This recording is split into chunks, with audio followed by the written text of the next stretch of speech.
They called her invisible until she became their only currency.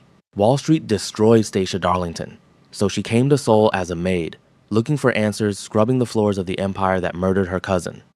But when the Yoon family needed a disposable bride to save themselves from scandal, they forced her into a contract marriage with a ruthless CEO. They framed her, they trapped her, they thought she'd break. What they didn't know, the cruel billionaire they threw at her would be her greatest ally. And the maid they thought was nobody, she's about to become the queen who burns their world down. Would you marry your enemy to destroy the people who destroyed you? Well, before we go into the real gist, besties, tell me, where are you watching from right now? Have you ever been in a situation where people with power and control made decisions about your life like you didn't even exist? Drop a comment because what happens next is going to shock you. Smash that subscribe button and hit the notification bells because we write intriguing stories like this every day. The marble floors of Yoon Tower gleamed like polished mirrors, reflecting a version of Stacia Darlington she barely recognized anymore. On her hands and knees at 6 a.m., she scrubbed in silence, her dark curls pulled tight beneath a white cap, her narrow waist bent at an angle that made her spine ache. The penthouse suites of Seoul's Billionaire Row didn't clean themselves, and for 3 months, Stacia had been invisible exactly as she'd planned. She wasn't supposed to be here. A year ago, she'd been wearing Armani in a Chicago boardroom, commanding six-figure analyst salaries with a mind that could predict market crashes before they happened. Then the scandal hit. The insider trading accusation she didn't commit. The colleagues who testified against her to save themselves. The Wall Street blacklist that turned her name into poison overnight. But none of that mattered anymore. She'd come to Seoul for one reason, and it wasn't to rebuild her career. She'd come for answers about Zara, her cousin. Her brilliant, fearless, beautiful cousin who'd flown to Korea on a cultural exchange program, landed a prestigious internship at Yoon Industries, and 3 weeks later was found dead in her tiny apartment. Suicide, they'd ruled. Stacia had never believed it. Zara didn't break. Zara fought. So Stacia had cashed in everything, her condo, her car, her mother's jewelry, bought a one-way ticket, and gone underground. The housekeeping agency had been laughably easy to infiltrate. They needed English speakers for the foreign executives. She needed access to the one building in Seoul that held the truth. What she hadn't planned for was the conversation happening 20 feet away in the executive lounge, the one where 3 people were deciding her fate without knowing she could hear every word. The blackmail situation is escalating. The woman's voice was silk wrapped around a blade. Yoon Mi-young, the matriarch. The aunt who ran the Yoon empire from the shadows while her nephew's face graced Forbes covers. Taejin can't afford another scandal. The shareholders are already circling like vultures. Stacia's hand froze on the marble. She'd perfected the art of invisibility so well that people forgot she had ears, forgot she had a brain that once commanded millions with a single projection model. Then what do you propose? A younger male voice, impatient, hungry. Choi Daeun Mi-young's son, the VP of operations, who smiled like a predator and dressed like royalty.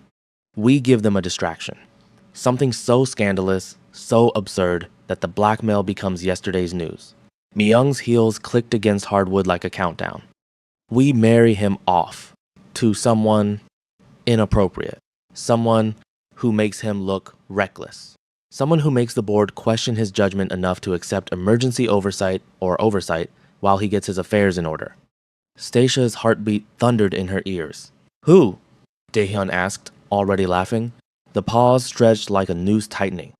The help, Mi-young said simply. That American girl. The black one who cleans his penthouse. The media will devour it.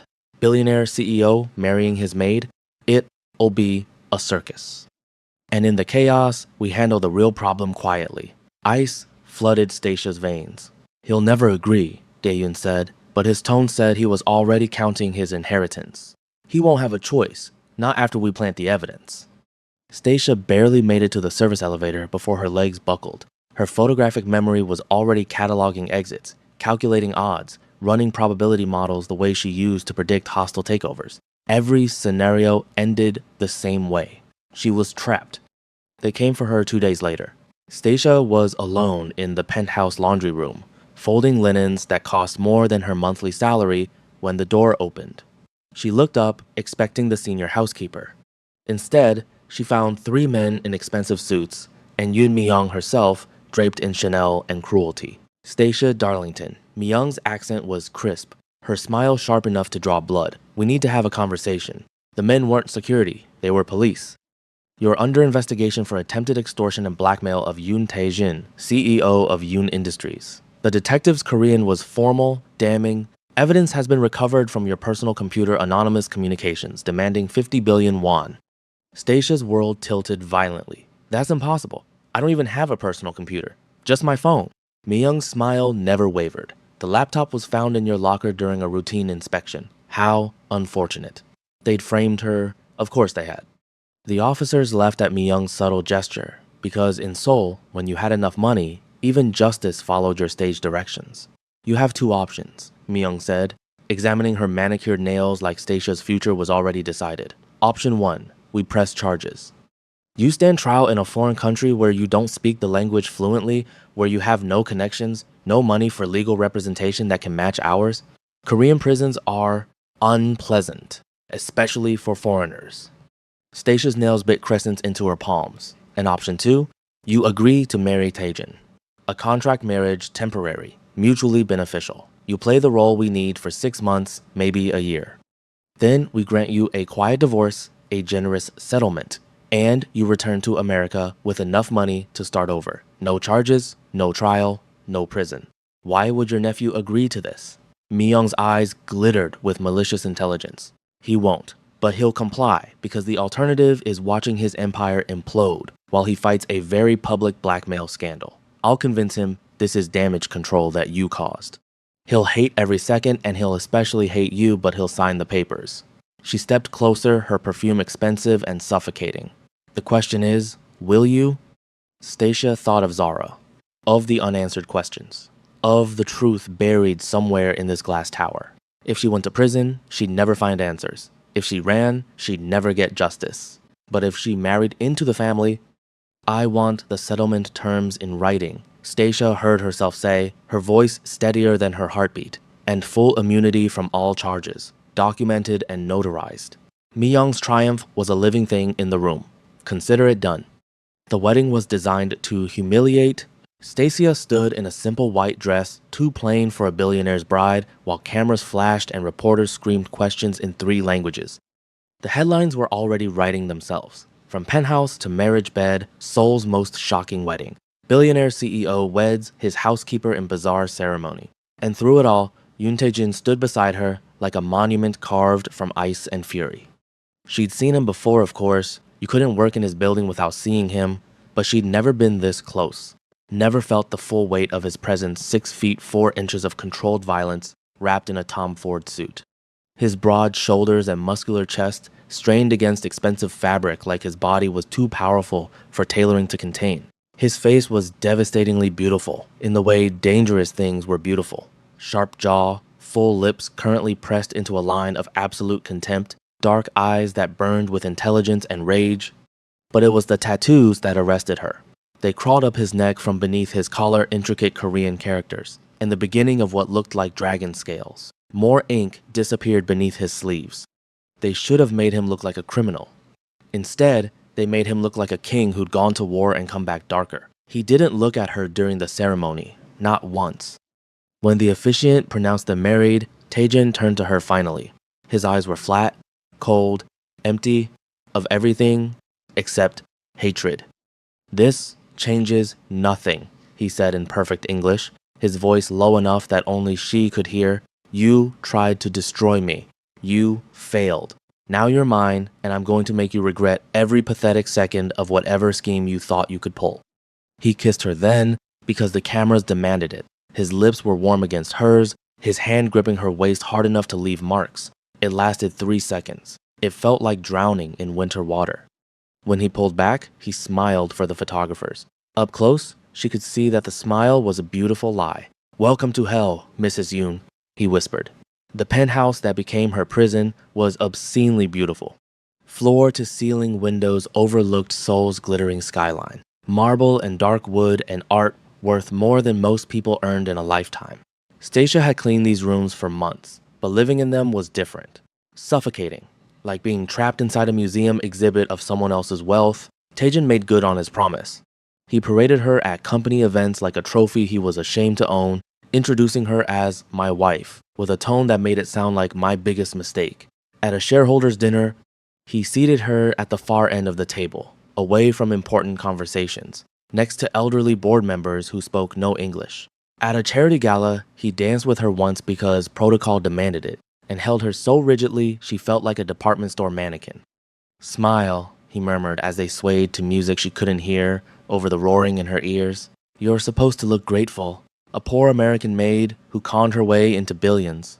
Isn't that the story you sold them?" "I didn't sell anyone anything," Stacia said through her teeth, maintaining her camera-ready smile. Her body slim, thick, with curves that her simple dress couldn't hide, felt like it was being displayed for auction. "You know I was set up." His laugh was bitter, dangerous. "The blackmail emails came from your laptop. The evidence is irrefutable."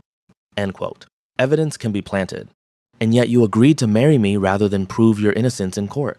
His dark eyes searched her face like he was trying to solve a puzzle he hated. Interesting choice for an innocent woman.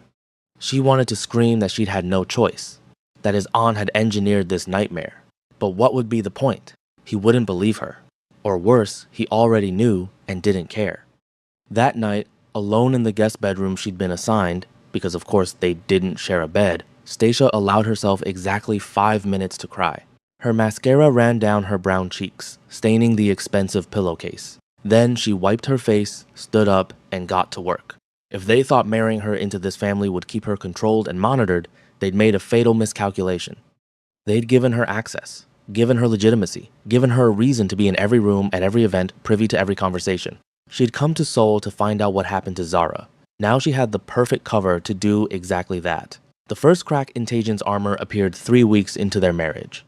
Stacia woke at 2 a.m. to sounds from the living room. She'd learned to sleep light in this house, always on edge, always waiting for the next humiliation.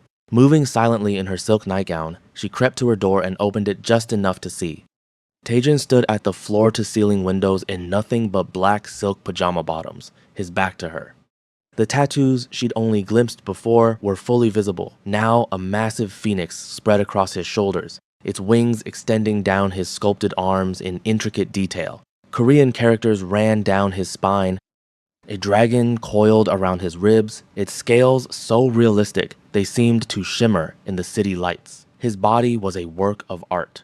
Wide shoulders, narrow waist, abs that looked carved from marble, the powerful build of a man who could break bones with his bare hands.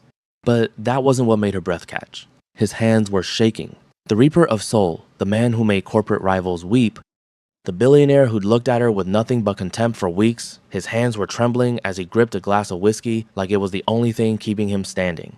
"I know you're there." His voice cut through the darkness. He still hadn't turned around. "You're not as quiet as you think." Stacia considered retreating. Instead, she stepped fully into the room. "Can't sleep?" "Insomnia runs in my family." He finally turned, and the look on his face stopped her heart. The contempt was gone. In its place was something raw, exhaustion, fury at himself. Fear he was trying to drown. He looked human. "Why did you really do it?" he asked, his voice rough like he'd been shouting. "The blackmail. What did you need the money for that badly?" "Why?" "I didn't." She stopped, took a breath. "What are they blackmailing you with? The real blackmailers?" His eyes narrowed dangerously. "Clever. Deflect by pretending there's someone else." "I'm not pretending. I overheard your aunt talk about the blackmail before she framed me for it.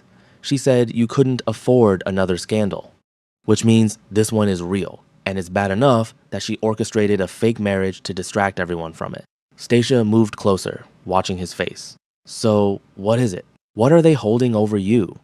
For a long moment, he just stared at her with those dark, intelligent eyes. Then, 3 years ago, an intern died. An American exchange student named Zara Mitchell.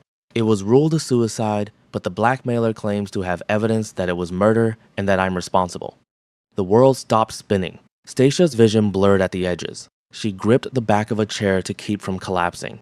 Zara Mitchell. Her cousin had used her mother's maiden name for the exchange program. "Did you?" The words came out strangled, broken. "Did you kill her?" Something flickered across his face, surprise, then something darker. "I've killed a lot of things. Careers, companies, dreams. Competitors." He set down his glass with careful, deliberate precision. But I've never murdered anyone. I didn't even know her. She worked in operations, not directly under me. The first time I heard her name was when HR informed me of her death. But someone in your company did know her. Someone who might have wanted her dead. Taejin's entire body went still. Why do you care so much about some random intern from 3 years ago? This was it. The moment where she either kept lying or bet everything on a truth that could get her killed. Because Zara Mitchell was my cousin, Stacia said quietly, meeting his eyes. And I came to Seoul to find out who murdered her. The silence that followed was deafening. Taejin moved so fast, she didn't have time to react. One moment he was across the room, the next, his hand was wrapped around her throat, not squeezing, not hurting, but holding her in place with barely restrained violence as he stared down at her. You're her cousin. It wasn't a question. His voice was lethal. You came into my home, into my company. You. His grip tightened fractionally. Who else knows? No one. I came alone. Her pulse hammered against his palm. I needed access. Needed to investigate without anyone knowing who I was. The housekeeping job was perfect. Invisible. She didn't flinch, didn't look away. Then your aunt framed me, forced this marriage, and I realized I'd stumbled into something much bigger than I'd imagined. My aunt. He released her abruptly, stepping back like she'd burned him. Mi-young forced the marriage? Yes, and she knew about Zara's death. I think she knows a lot more than that. Taejin's brilliant mind was working now. She could see it in his eyes. The pieces clicking together with the precision of a master strategist. The blackmail started 6 months ago, right when you arrived in Seoul. Not a coincidence. No. He paced, his tattooed muscles flexing with tension. The phoenix on his back seemed to move with him. If someone in my company killed your cousin and Mi-young knows about it, if she's using it to blackmail me while simultaneously framing you for the blackmail, then the killer is someone she's protecting. Stacia's photographic memory flashed through every overheard conversation, every glimpsed document. Your cousin, Choi Dae-hyun. He's her son. He was VP of operations 3 years ago. He would have had direct oversight of all interns. Dae-hyun. Taejin's voice went deadly quiet. That ambitious snake has been pushing for control of the company for years. If he killed an intern who discovered something embezzlement, fraud, something that could destroy his career, and Mi-young covered it up, then she's been holding it over you to keep you in check while positioning her son to take over your empire. Their eyes met across the darkened room, and in that moment, everything shifted. They forced us into this marriage to control us, Stacia said softly, to keep me monitored and you distracted. But they made a mistake. Taejin's smile was dangerous, beautiful, terrifying. They put us on the same side. Okay, besties, real talk. Do you want more steamy details about the relationship between Stacia and Taejin? Have you ever wondered if there are more information that we do not share because we are being careful? Well, you're not wrong, and we are working on giving you the full details, which you can get when you join the waitlist. Click the link in the description for our free ebook. The alliance was uneasy at first. Taejin still didn't fully trust her. How could he? But necessity made unlikely partners. They began working together in secret, late nights in his private study after the staff had left. Stacia had her investigative skills and months of observations as invisible help. Taejin had access to company records and the authority to demand answers. What they found made her physically sick. Zara hadn't just discovered embezzlement. She'd uncovered something far worse. Choi Dae-hyun had been running a human trafficking operation through Yoon Industries' cultural exchange program. Young women brought to Korea under the promise of prestigious internships, only to have their passports stolen, their visas manipulated, their debt inflated until they were trapped, sold to wealthy clients as companions, forced into situations that made Stacia's stomach turn. Zara had compiled evidence, bank transfers, client lists, photographs. She'd been about to go to the police. So Dae-hyun had killed her and staged it as a suicide. There are others, Stacia whispered, staring at files spread across Taejin's massive desk. They were alone in his office, the Seoul skyline glittering beyond the windows like a city of lies. At least 15 women over the past 5 years. Some of them just disappeared. Taejin's jaw was so tight she could see the muscle jumping. This happened in my company, under my name, and I never knew. Your aunt made sure you didn't. She compartmentalized, used shell companies, routed everything through divisions you never touched. Stacia looked at him, saw the rage and guilt warring in his expression. She's been protecting her son and using his crimes to control you. Perfect leverage.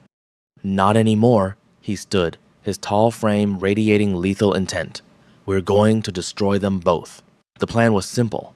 Gather irrefutable evidence, present it to the board and authorities simultaneously, and watch Myung and Daehyun burn. But Stacia had forgotten one crucial detail. Monsters don't go quietly. The phone call came at 1:01 p.m. on a Tuesday. Unknown number. Chicago area code.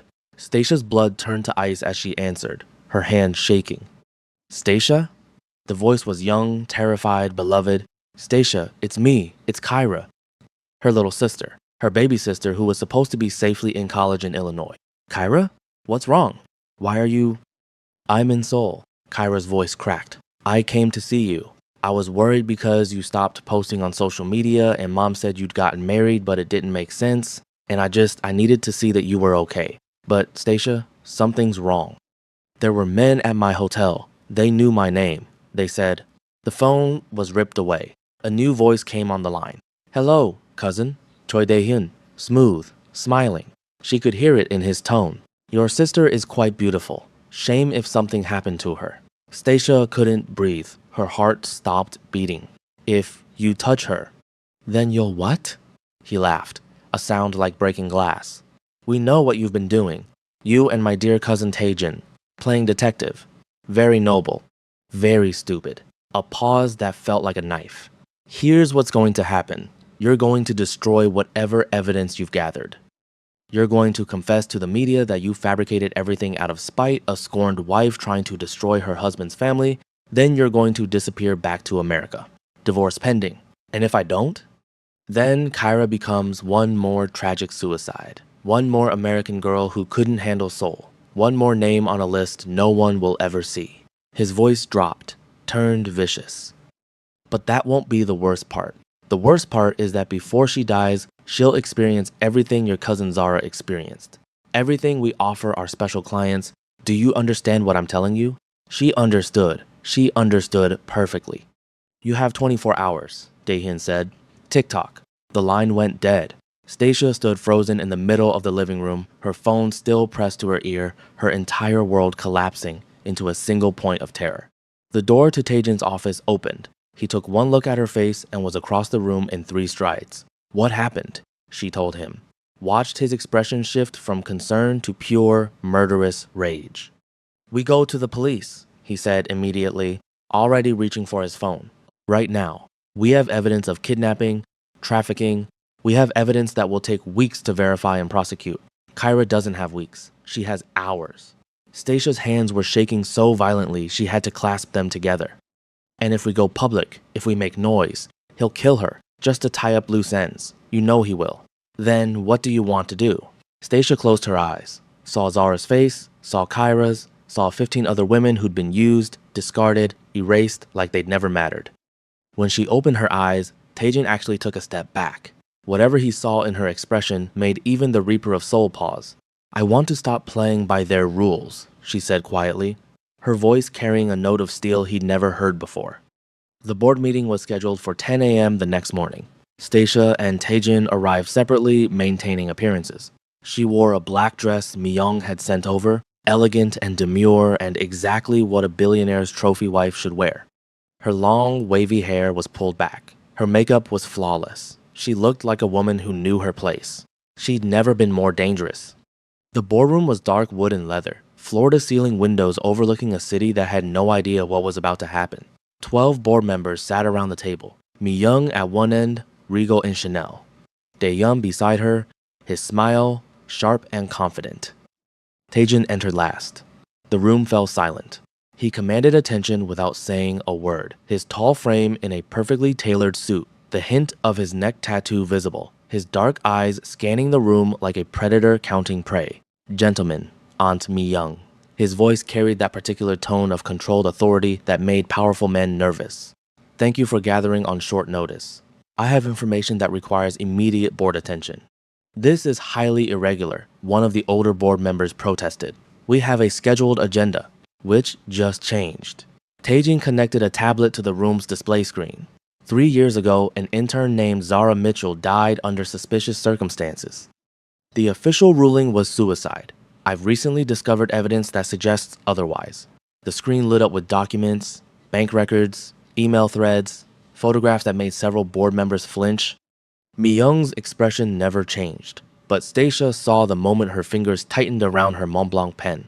"What is the meaning of this?" Mi-young asked, her voice cool as winter, dredging up a tragic death from years ago. "Is necessary?" Taejin interrupted. "Because Zara Mitchell was murdered after discovering evidence of a human trafficking operation within Yoon Industries' Cultural Exchange Program, a program overseen by VP Choi Dae-hyun."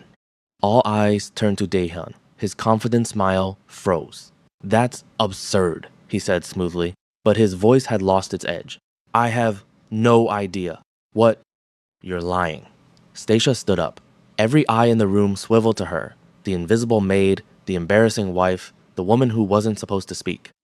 "Zara Mitchell was my cousin. I came to Seoul to investigate her death. What I found was a systematic operation to exploit vulnerable women. Women who trusted your company. Women who disappeared. Women who were trafficked to clients under the cover of legitimate business. This is slander," Mi-young snapped, her composure finally cracking. "Taejin, control your wife." "My wife," Taejin said coldly, "is the reason we're not all complicit in covering up multiple murders and human trafficking charges. She's also the reason I know that you, Aunt Mi-young, have been aware of your son's activities for years. That you've been using evidence of his crimes to blackmail me, to manipulate company decisions, to position yourself for a hostile takeover." The room erupted. Board members shouting, Mi-young on her feet, Dae-hyun reaching for something in his jacket. "I wouldn't." Taejin's voice cut through the chaos like a blade. 2 armed security guards appeared at the doors. "Those men don't work for you anymore, Dae-hyun. They work for me. Stand down." Dae-hyun's hand froze. "You have nothing," Mi-young hissed, her beautiful face twisted with rage. "Speculation and circumstantial. We have bank records showing payments from shell companies you control to known traffickers. We have testimony from 3 women who escaped your son's operation. We have Zara Mitchell's original evidence file, the one she uploaded to a secure server the night before she died. The one Stacia managed to access." Taejin's smile was terrible, beautiful, final. "And we have Kyra Darlington's testimony about her kidnapping yesterday, which has already been submitted to the Seoul Metropolitan Police." Stacia's heart stopped. "What?" Taejin glanced at her, and for the first time since their wedding, she saw genuine warmth in his dark eyes. "Did you really think I'd let your sister stay in danger? The moment Dae-hyun called you, I had my best team tracking her location. We extracted her 2 hours ago. She's safe at the US Embassy, and she's already given a full statement. Kyra was safe.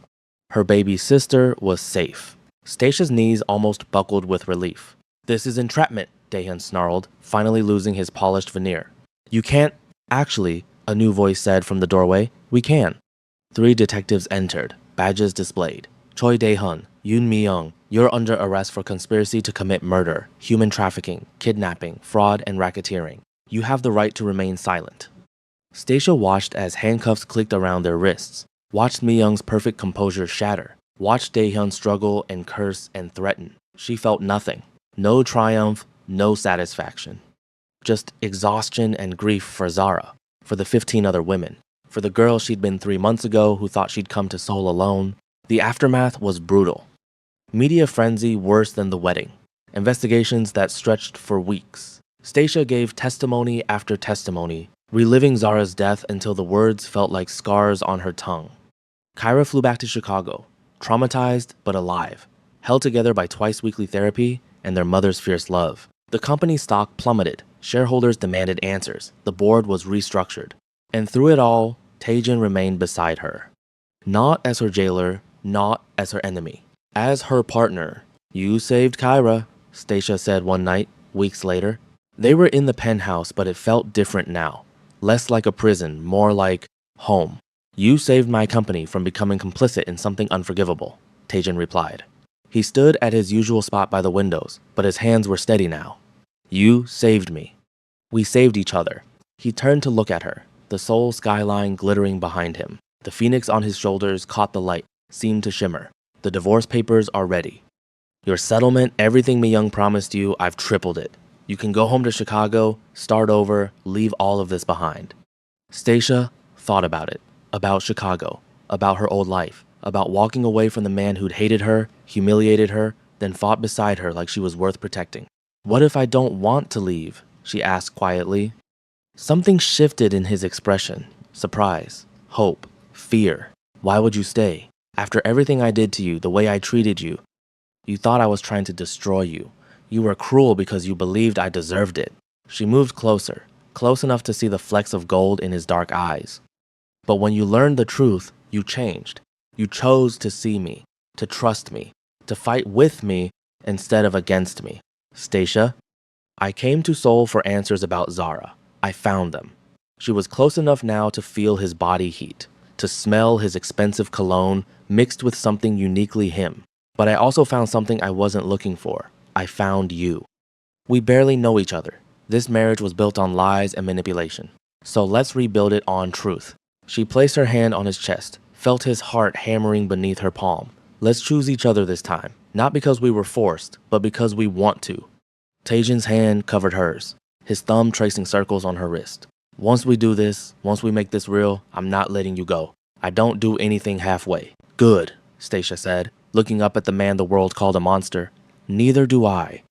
When he kissed her, it was nothing like the wedding. No cameras, no performance, no ice. Just heat and hunger and something that felt terrifyingly like hope. His other hand slid around her waist, pulling her flush against his powerful body. She could feel every hard muscle, every line of his tattoos beneath his shirt, the barely restrained strength in the way he held her, like she was precious, like she was his.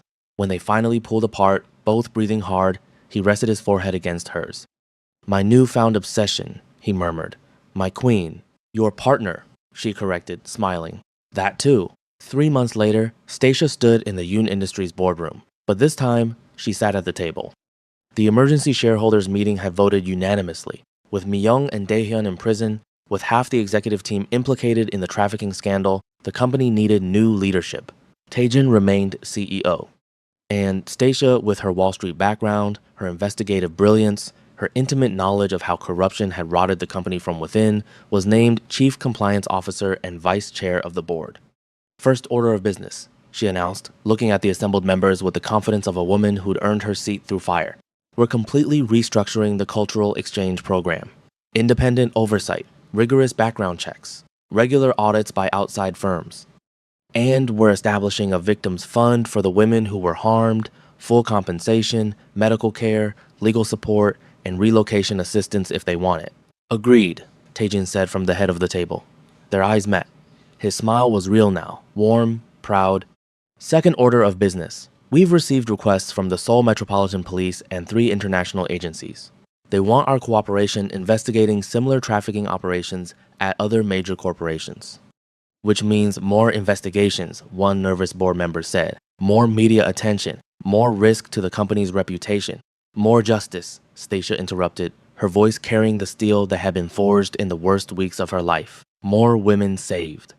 More criminals held accountable. She leaned forward. Yoon Industries will either be part of the solution or it doesn't deserve to exist. Those are the only options. The vote was unanimous. After the meeting, Taejin caught her hand as they walked to the private elevator. You're terrifying when you're righteous. You know that? Good. You should be scared. He laughed, a sound she'd grown to love, and pulled her close as the elevator doors closed, giving them privacy. Dinner tonight? That new place in Gangnam you wanted to try? Can't. Meeting with the victim advocacy group. They're introducing me to 2 more women who want to give testimony against other companies. Tomorrow then. Tomorrow I'm flying to Chicago, Kyra's college graduation, but I'll be back Sunday night. Taejin's expression softened in that way that still made her heart skip. How is she? Stronger than I expected. Therapy's helping. She actually wants to be a prosecutor now. Says she wants to put men like Dae-hyun away. She'll be brilliant at it. She has your fire. The elevator reached the executive floor. The doors opened. Stacia started to step out, but Taejin didn't release her hand. What? She asked, smiling. He pulled her back, kissed her temple with a tenderness that still surprised her every time. I'm glad they forced us to get married. Stacia laughed despite herself. That's the worst romantic sentiment I've ever heard. I'm working on it. Give me time. You have time. She squeezed his hand. We both do. But time, as it turned out, was about to become complicated. The envelope arrived at the penthouse on a Wednesday evening. No return address, no stamp, hand-delivered, which meant someone had gotten past building security that Taejin had personally overhauled 3 months ago. That alone made her skin crawl. It was plain, white, the kind you bought in bulk from any convenience store. Stacia's name was typed on the front in a standard font. Nothing dramatic, nothing ornate, which somehow made it worse. Inside was a single photograph. Her mother's kitchen in Chicago, morning light coming through the yellow curtains. Her mother at the stove in her old housecoat, the one with the frayed collar she refused to throw away. Kyra at the table, laptop open, cereal bowl half eaten beside her. The neighbor's cat on the windowsill. Everything ordinary. Everything small and beloved and safe. A date stamp burned into the bottom right corner, 3 days ago. Stacia's legs stopped working. She sat down on the floor of the entryway, right there on the marble, the photograph in both hands. Beneath the photo was a single slip of paper, typed 8 words. You disrupted a very profitable business. Don't celebrate yet. That was all. No signature. No demands. No dramatic monologue. Just the quiet, absolute certainty of people who didn't need to explain themselves. People who had done this before and would do it again without losing a night's sleep. Stacia? Taejin's voice came from the hallway. He must have seen her through the open door. She heard his footsteps quicken, then stop as he reached her. What happened? She held up the photograph without speaking. He took it from her hands. She watched his face as he looked at it, watched the controlled stillness he wore like armor crack, just slightly, around the eyes. When was this taken? 3 days ago. Chicago. He was already reaching for his phone. I'm calling my security director, right now. Tonight, we get your mother. And Kyra moved too. Call Kyra first. Stacia's voice came out steadier than she felt. She needs to hear my voice before she hears anything else. She needs to hear my voice. He looked at her for a fraction of a second, then handed her his phone. She dialed. It rang twice. Hello? Kyra, groggy, slightly irritated, alive. Hey. Stacia closed her eyes. Hey, it's me. Don't panic. I just need you to listen. While she talked, she watched Taejin move to the window, his back to her, his own phone at his ear. Low, fast, precise. She could hear the shift in him, the CEO who had built and dismantled empires, now deploying that same machinery in the direction of her family's safety. No hesitation. No negotiation. When she hung up, he was still on his call. She stood, crossed to where he stood at the glass, and looked out at Seoul below. All those lights. All those lives. All that ordinary, oblivious safety that she'd stopped taking for granted the moment she'd gone to her knees on someone else's marble floor. He ended his call. Didn't speak right away. My team will be at your mother's house within the hour, he finally said. Kyra and your mother will be on a private flight to a secure location by morning. They'll think it's a last-minute vacation I arranged. Your mother will complain about the short notice. Despite everything, a sound escaped her that was almost a laugh. Who could they be? She asked. Not Myung, not Dae-hun. They're in custody. This is the investors. His voice was flat, hard. The men who paid for the operation. Businessmen, politicians. People with enough wealth and enough connections to have watched Dae-hun and Myung go down and quietly start calculating their own exposure. He turned from the window. They're not grieving the operation. They're managing risk. And right now, we're the risk. Stacia stared at the city. How many? Enough that this won't be simple. He paused. The evidence we submitted to the authorities, names, transactions, bank transfers, but the end clients were insulated. Shell accounts, intermediaries. The prosecutors are working through it, but it could take months, years. And in the meantime, these men are free and angry and capable. He moved to stand beside her, close enough that she could feel the warmth radiating off him. This photograph isn't a coincidence. Someone is testing us. Seeing if we'll go quiet now that we've gotten what we came for. Waiting to see if having something to lose makes us easier to control. Stacia thought about Zara. About the women in those files. About 15 lives unraveled for the comfort and appetite of men who'd never once considered that those women were someone's cousin. Someone's sister. Someone's daughter who knew all the words to every song their mother sang in the kitchen. They miscalculated, she said quietly. Did they? She turned to look at him. They think that threatening my family will make me want to protect what I have and stay quiet. But threatening my family is the thing most guaranteed to make me want to burn everything to the ground. She held his gaze. I didn't come to Seoul to get a settlement and go home, Taejin. I came here for Zara. And the only way to make sure no one else becomes Zara is to make sure the men who paid for it face the same consequences as the men who ran it.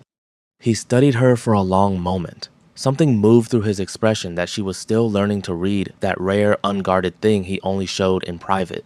When the armor came down, "You know this gets harder before it gets easier," he said. "I know. I want to loop in the international agencies that contacted us after the board meeting, the ones investigating similar operations at other companies. If our clients overlap with their investigations, then we're not doing this alone." Stacia nodded slowly. "Which is exactly what they don't want."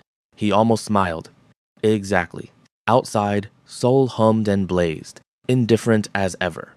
Somewhere in that city, or in Tokyo, or Hong Kong, or behind the doors of some private members club in a city she'd never visited, men in expensive suits were watching to see what she'd do next.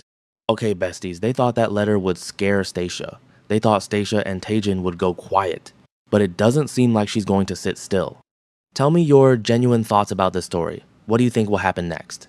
Drop an emoji if you need a part 2. Also, tell us where are you watching from. We love to read every one of your comments. Don't forget to smash that subscribe button and hit the notification bell because we write original, intriguing stories like this on this channel.